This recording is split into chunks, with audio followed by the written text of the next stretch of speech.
사도 바울은 빌립보 교회를 향하여서 그리스도인이라면 마땅히 살아야 하는 삶의 방식이 있다는 것을 이야기합니다. 복음을 믿었다는 것은 우리가 믿음을 통하여서 천국에 갈 수 있는 티켓을 얻었다는 것만을 의미하는 것이 아니라 복음과 구원이 우리의 삶을 구체적으로 바꾸어가는 일들을 이루게 하는 것이 복음의 일이다라고 사도 바울은 가르치고 있기 때문입니다. 그래서 사도 바울의 오늘 말씀 가운데에 가르치고 있는 것은 빌립보 교회가 복음에 합당한 삶을 살아가는 것이 그들의 삶 가운데 요구되고 당연한 일이라는 것을 이야기하고 있습니다. 크게 오늘 본문 말씀을 두 파트로 저는 나눌 수 있다라고 생각합니다. 1장 27절에서 30절까지의 말씀과 2장 1절에서 11절까지의 말씀으로 나눌 수 있지만 이 말씀은 또한 27절에서 하나됨에 대한 말씀을 다루고 있고 28절에서 30절까지는 고난에 동참하는 것에 대하여서 이야기하고 있습니다. 또한 2장에서의 말씀의 전반부도 하나됨에 대한 이야기들을 하고 있지만 후반부의 말씀은 예수님의 낮아지심과 같이 그분을 본받아서 고난에 동참하는 삶을 살아가는 것이 그리스도인의 마땅한 삶이라는 것을 이야기하고 있습니다. 첫 번째로 사도 바울은 빌립보 교회에게 이 말을 권면하면서 자신이 함께 있으나 떠나 있으나 빌립보 교회 가운데에 마땅한 복음의 열매가 나타나야 한다는 사실에 대해서 이야기하고 있습니다. 다 함께 오늘 말씀의 27절 말씀을 함께 읽겠습니다. 시작. 오직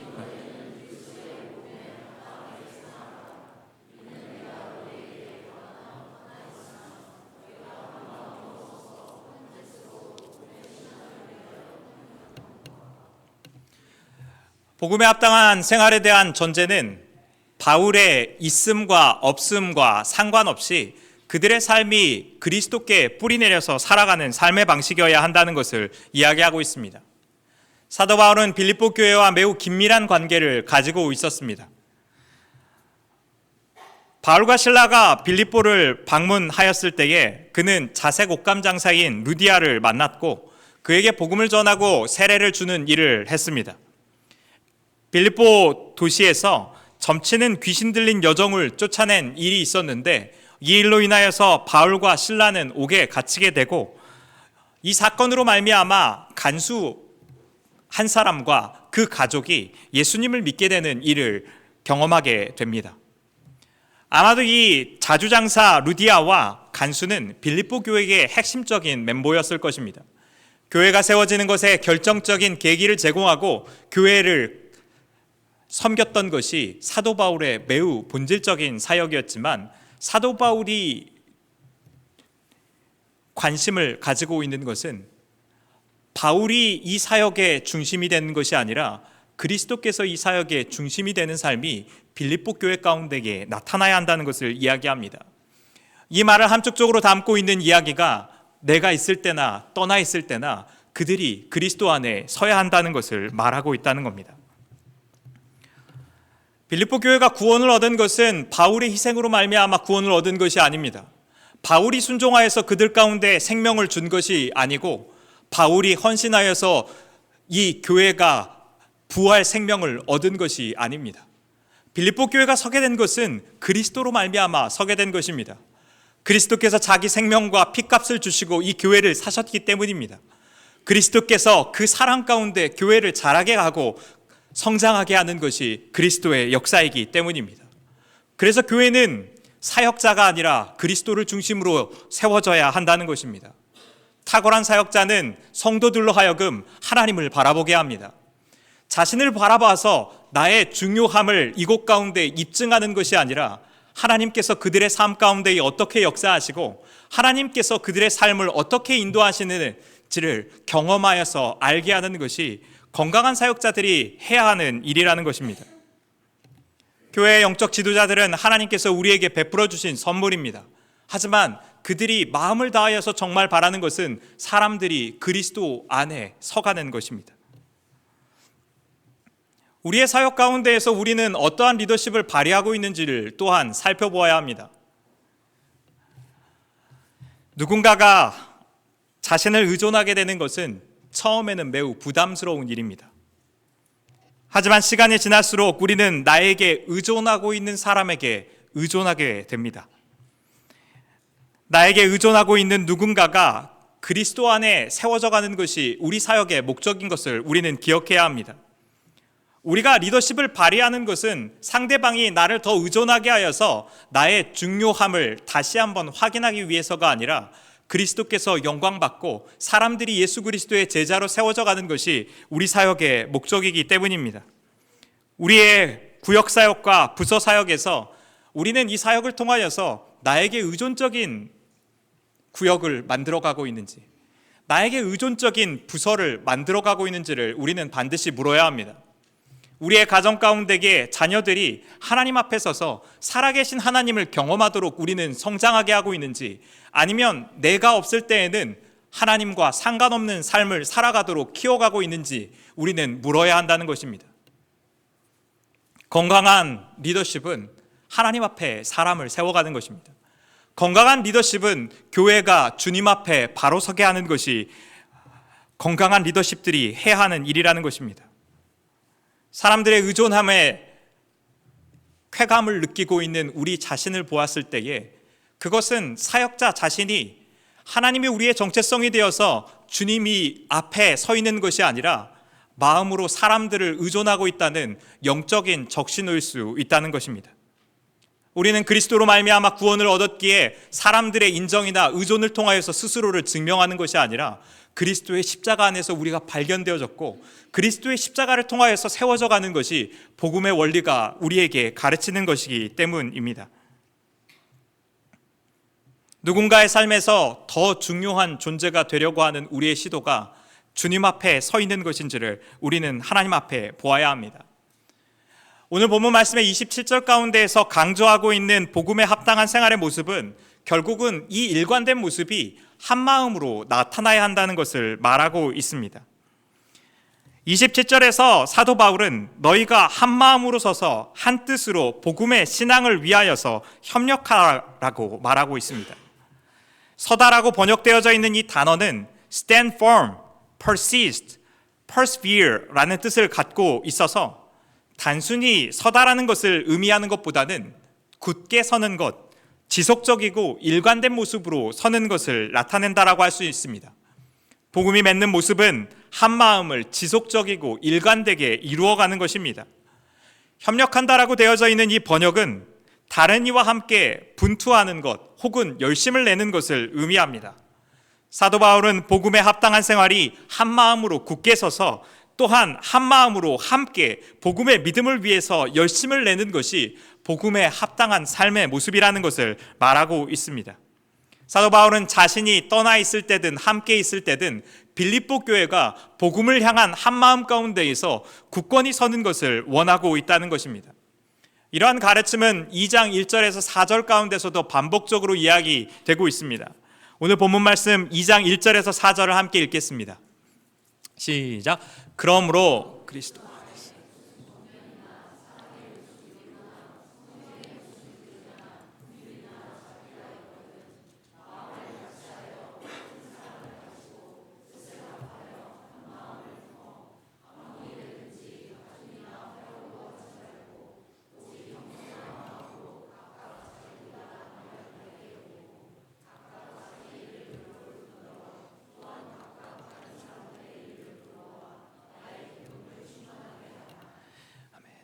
이 2장 1절을 연결하고 있는 단어는 그러므로라는 단어입니다. 1장의 전반부와 2장의 전반부가 그러므로라는 단어로 묶여 있습니다. 복음에 합당한 삶에 대한 모습을 2장에서 설명하고 있다는 것을 알 수 있습니다. 사도 바울이 2장 1절에서 4절을 통하여서 이야기하고 있는 것은 그리스도 안에서 무슨 권면이나 사랑의 위로나 성령의 교제나 긍휼이나 자비가 있다면 그들이 마땅히 복음에 반응하여서 살아야 하는 것이 한마음이라는 사실을 이야기하고 있습니다. 그리스도 안에 권면을 받았다는 것은 복음의 핵심적인 내용을 이야기합니다. 그리스도 안에서 사랑의 위로를 받았고 긍휼과 자비를 입었으며 성령의 교제를 경험했다는 것은 우리가 복음을 아는 사람으로 서 있다는 사실을 이야기합니다. 우리에게 주어져 있는 복음이 사실이라면, 우리에게 주어져 있는 복음이 능력이라면 우리가 그 복음의 소망을 보았다면 우리가 보여야 하는 태도가 있는데 그것은 바로 한마음을 이루어가는 것이라는 겁니다. 한마음을 이룬다는 것은 매우 어려운 일입니다. 미국에서 만났던 몇몇 친구들은 자신이 인종차별을 하지 않는다는 뜻을 전달하기 위해서 스스로가 컬러블라인드라는 이야기를 했었습니다. 자신은 피부 색깔로 사람을 보지 않기 때문에 마치 다른 민족과 문화에 대해서 이미 한마음을 이룬 것처럼 그들은 이야기했습니다. 하지만 이민자들의 나라이며 인권과 자유가 비교적 성숙한 곳이라는 미국에서 문화와 인종 간의 갈등을 극복하는 것은 결코 쉬운 일이 아닙니다. 미국의 다양한 문화가 어우러진 삶을 어떤 이들은 잘 어우러져 있는 멜팅 팟이다라고 이야기합니다. 사람들의 다른 문화와 다른 경험들이 이곳 가운데 어우러져서 한데 녹아져 있는 것이 미국 사회의 삶의 모습이라고 이야기합니다. 하지만 다른 사람들은 이 멜팅 팟이라는 표현이 오히려 미국 사회를 설명해 주지 못한다라고 생각합니다.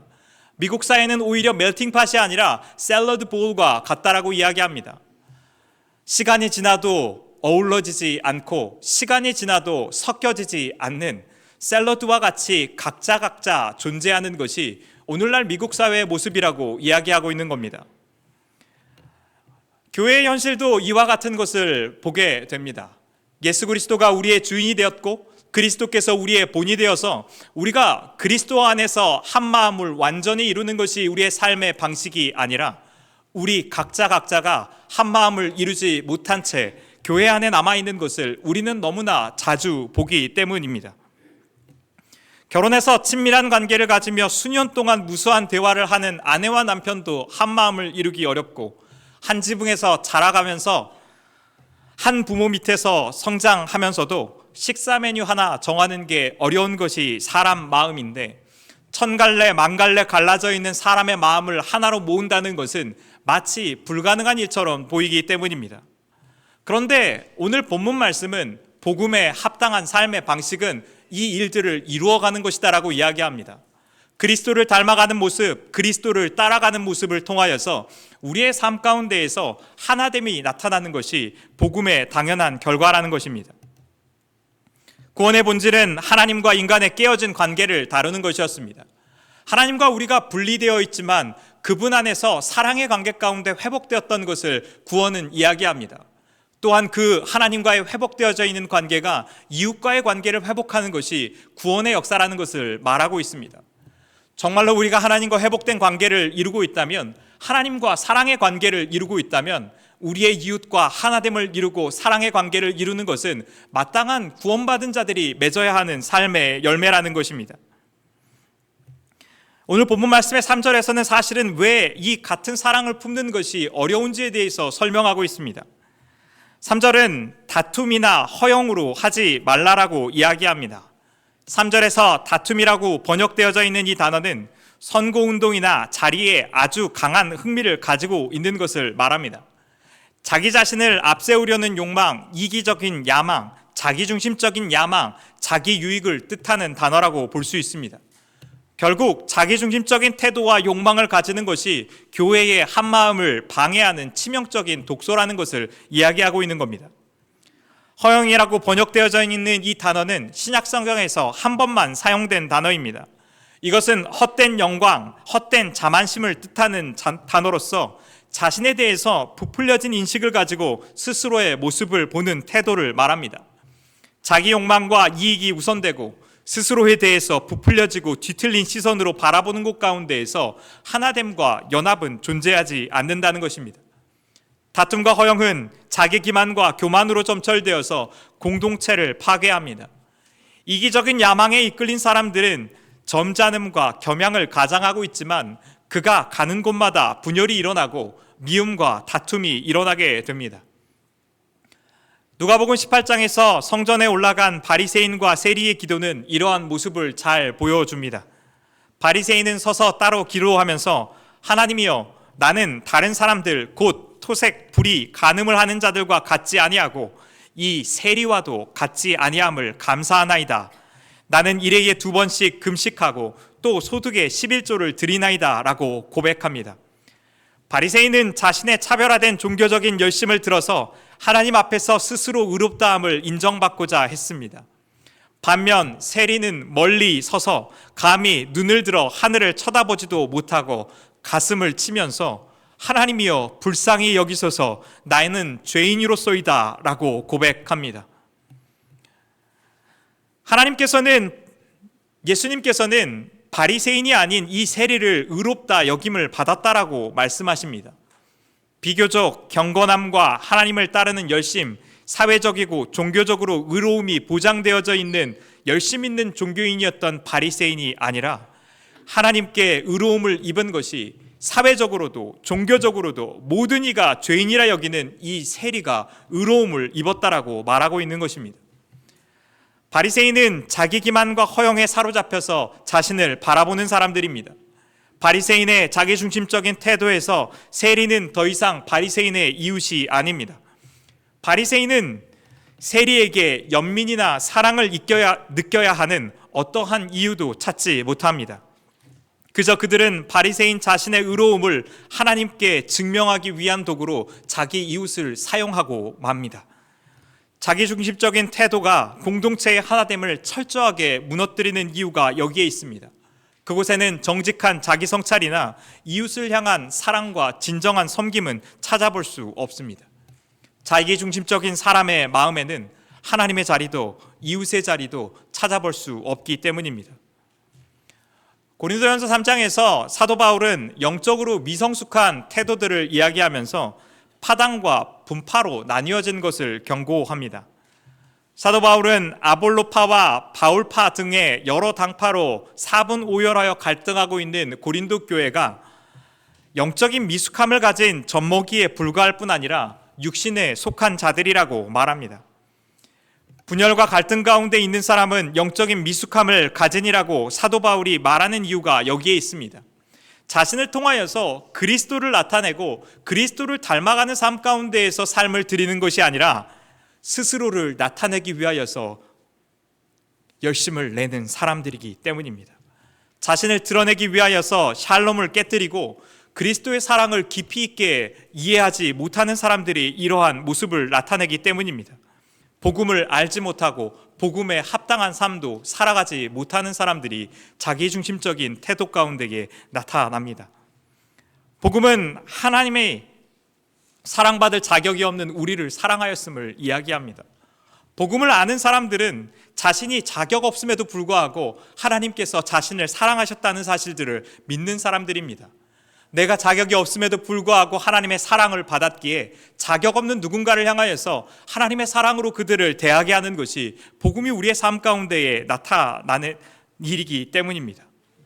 고린도전서 3장 18절은 이러한 영적으로 미숙한 자들에게 아무도 자신을 속이지 말라라고 이야기합니다. 영적인 미숙함은 스스로의 모습을 바라보지 못하게 합니다. 그리고 스스로의 정직한 모습을 보지 못하는 이들은 그리스도의 은혜와 사랑을 접할 기회를 상실하게 됩니다. 교회는 자기중심적인 야망과 헛된 자만심이 교회의 하나됨을 무너뜨리는 이유가 여기에 있는 것입니다. 다툼과 야망에 사로잡힌 이들은 그리스도의 사랑을 바라보지 못하기 때문입니다. 오늘 말씀은 이 다툼과 허영으로 하지 말고 겸손한 마음으로 자신보다 다른 이를 낮게 여기라고 말하고 있습니다. 다른 이를 낮게 여기는 거 아니고 낮게 여기는 겁니다. 네. C.S. 루이스는 겸손에 대해서 이야기하면서 Humility is not thinking less of yourself, but thinking of yourself less 라고 말했습니다.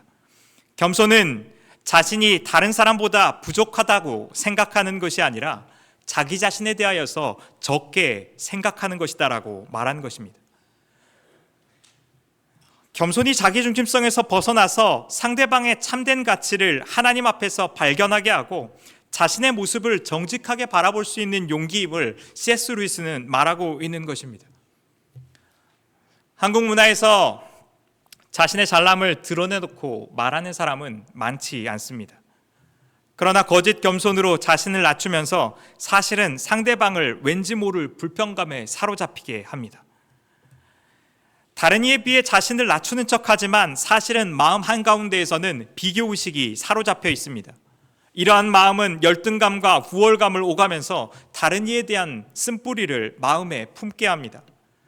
다른 이들을 높이고 있는 것처럼 보이지만 마음속 깊은 곳에서는 스스로에 대한 불안감과 이웃에 대한 경멸이 자라나고 있는 것입니다. 복음은 다툼이나 허영이 아닌 겸손으로 우리를 가르칩니다. 복음은 스스로를 드러내고 자기중심적인 욕망을 증명해내기 위하여서 우리를 내세우는 것이 아니라 다른 사람의 참다운 가치가 무엇인지를 보게 하는 것입니다. 다른 사람을 향해 가진 하나님의 계획을 인정하고 다른 사람의 은사와 존재를 감사할 줄 아는 태도가 겸손에는 나타납니다. 내가 복음 안에서 발견되었던 것처럼 다른 이의 가치를 그리스도 안에서 보게 하는 것이 겸손이 우리를 이끄는 길이기 때문입니다.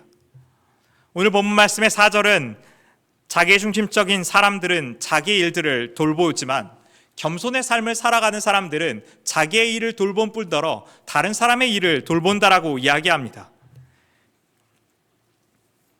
어떤 이들은 자신의 일은 돌보지 않고 다른 사람의 일만을 돌봅니다. 이들의 마음의 중심은 종종 다른 이들의 인정을 통해 자신의 정체감을 확인받고 증명하려는 충동에 사로잡혀 있습니다. 그러나 건강한 겸손함은 자기 일을 돌보지 않아서 다른 사람에게 짐을 지우는 것이 아니라 또한 자기 일에만 매몰되어서 다른 사람들에게 무관심하게 되는 것이 아니라 자기의 일을 돌보면서 다른 사람의 일을 돌보게 되는 변화입니다. 주님 안에서 발견되어져 있는 나의 가치와 나의 삶의 의미를 발견했기에 주님의 방식으로 다른 사람을 섬기는 것이 그리스도인의 삶의 모습이라는 것입니다. 오늘 본문 말씀에서 또한 사도 바울이 복음에 합당한 삶의 방식이라고 제시하고 있는 것은 고난에 동참하는 것을 말하고 있습니다. 오늘 본문 말씀에서 28절에서 30절까지 말씀을 저희 함께 읽겠습니다. 시작. 무슨 일에든지 대적하는 자를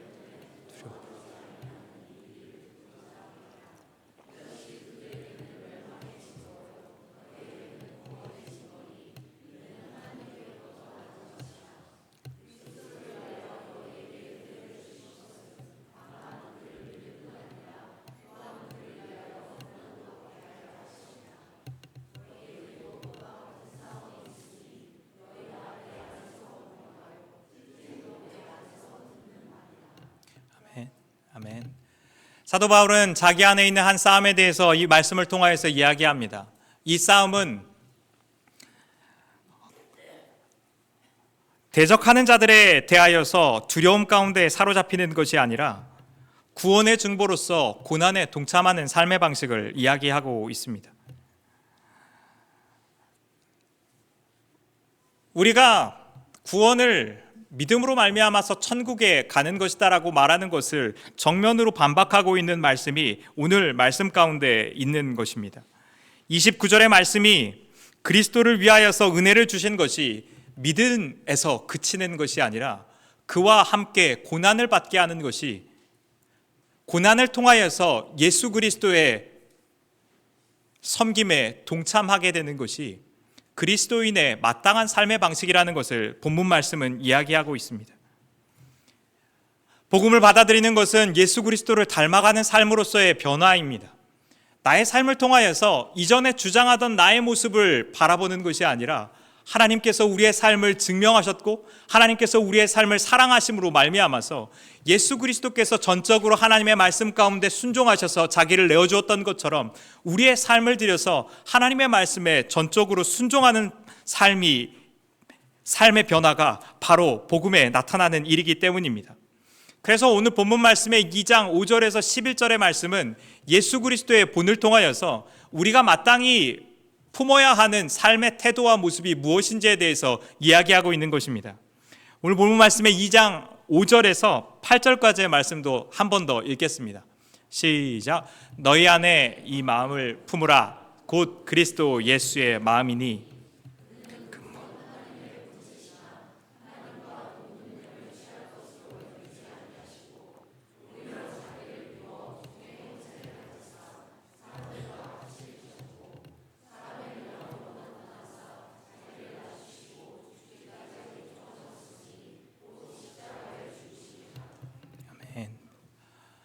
오늘날 가운데 복음을 믿는다고 하여서 핍박을 받는 일들은 많지 않습니다.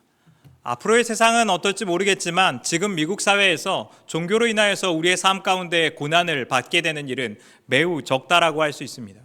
그럼에도 불구하고 우리가 걸어가야 하는 십자가의 길과 고난의 길이 있는데 그것은 바로 하나님의 말씀에 순종하는 것입니다. 성 어거스틴은 하나님의 도성이라는 그의 작품에서 두 도성이 두 사랑에 의해서 형성되어 왔다라고 말합니다. 땅 위의 도성은 심지어 하나님을 경멸할 정도의 자기 사랑에 의해서 형성되었다는 것을 지적합니다. 반면에 하늘의 도성은 자기를 경멸할 정도로 하나님의 사랑에 의하여서 형성되었다라고 이야기합니다. 하나님이셨던 그분이 심지어 자신을 경멸하고 비하하여서 낮아짐을 통하여서 하나님의 나라를 이 땅 가운데 이루게 하신 것이 복음이 우리의 삶 가운데 이루셨던 일이라는 것입니다. 우리의 주인이시고 우리의 선생이신 분이 낮아짐으로써 그 삶을 살아갔다면 우리 또한 그분을 따라서 섬김과 낮아짐을 통하여서 하나님의 나라에 동참하여서 살아가는 것이 마땅한 삶의 자세가 아니겠는지를 사도 바울은 결국 묻는 것입니다. 주님께서 자기를 낮추시고 하나님의 말씀 가운데 순종하셨던 것처럼 우리 또한 그분의 제자로서의 삶을 살아간다면 하나님의 말씀의 전적인 순복으로 살아가야 하는 것이 합당하다는 것입니다. 최초의 인류가 선택했던 것은 스스로 하나님이 되어서 하나님의 자리를 대신하려고 했었던 시도였습니다. 그러나 하나님이셨던 그분이 이 땅 가운데 오셔서 인간이 되심을 통하여서 이 일들은 역전이 되기 시작했다는 것입니다. 하나님께서는 더 이상 우리의 육신의 정욕을 따라서 살아가는 삶의 방식을 방치하시는 것이 아니라 예수 그리스도를 통하여서 우리의 삶이 하나님의 통치와 다스림 가운데 살아가는 이 회복을 이루시길 원하셨다는 것입니다. 복음은 하나님의 말씀에 대한 순복으로 복음에 합당한 삶의 방식을 우리의 삶 가운데 길러내는 것입니다. 하나님의 말씀에 대한 순복과 순종이 없는 복음은 우리 가운데 있을 수 없다는 것입니다. 하나님이 우리의 삶을 통치하지 않는 복음은 있을 수 없다는 것입니다. 복음의 필연적인 결과는 주님의 말씀에 대한 순복입니다. 하나님이 우리의 하나님 되셔서 하나님의 말씀 가운데에 순복하는 제자의 삶의 모습들이 나타나는 것이 마땅한 일이라는 것입니다. 복음은 자기를 내려놓아서 우리를 위하여서 죽으셨던 예수님의 사랑에 대한 것이기 때문입니다.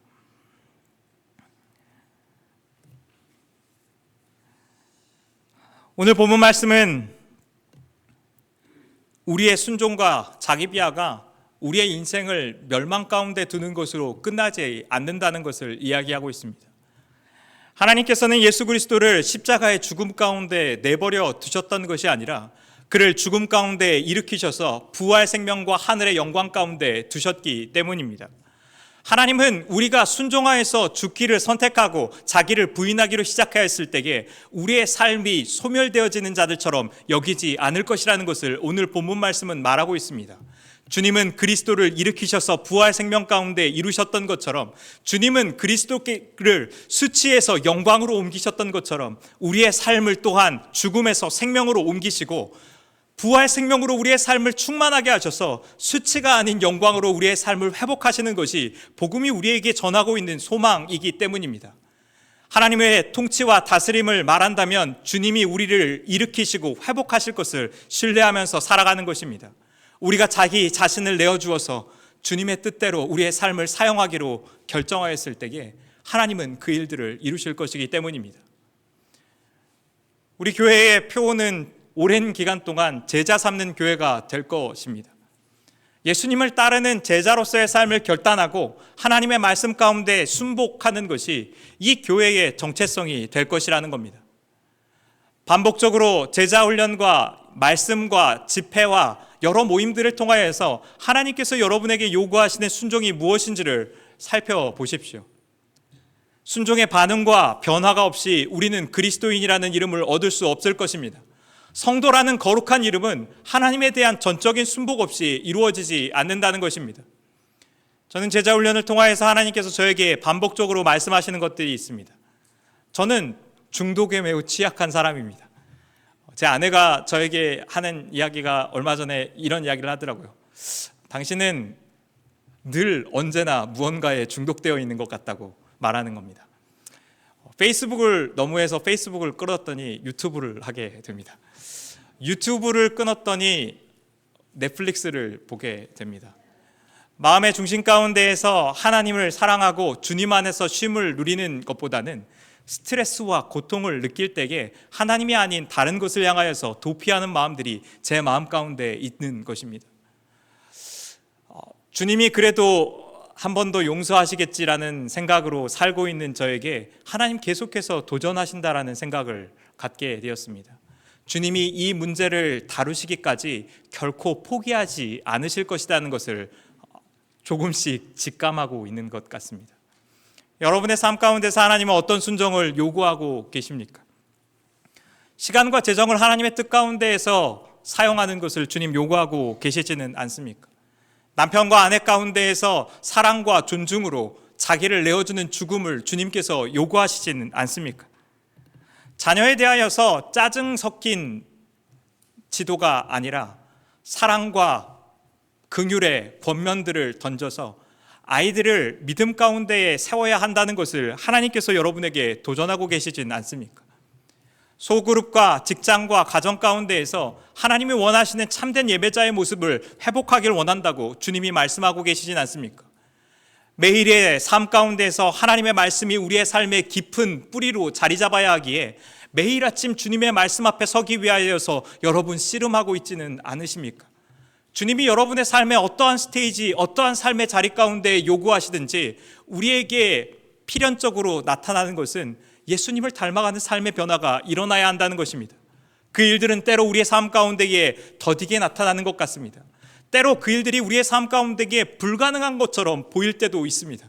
그러나 우리를 향하여서 포기하지 않는 인내와 사랑으로 이루어 가신 그분께서 그리스도 예수 안에서 이미 시작하신 그 일들을 반드시 이루실 것을 신뢰하는 마음으로 오늘도 주님 앞에 우리의 마음을 가져가는 것입니다. 우리는 약하지만 주님은 강하시기 때문입니다. 우리는 실패하고 포기하지만 주님은 우리를 포기하지 않으실 것이기 때문입니다.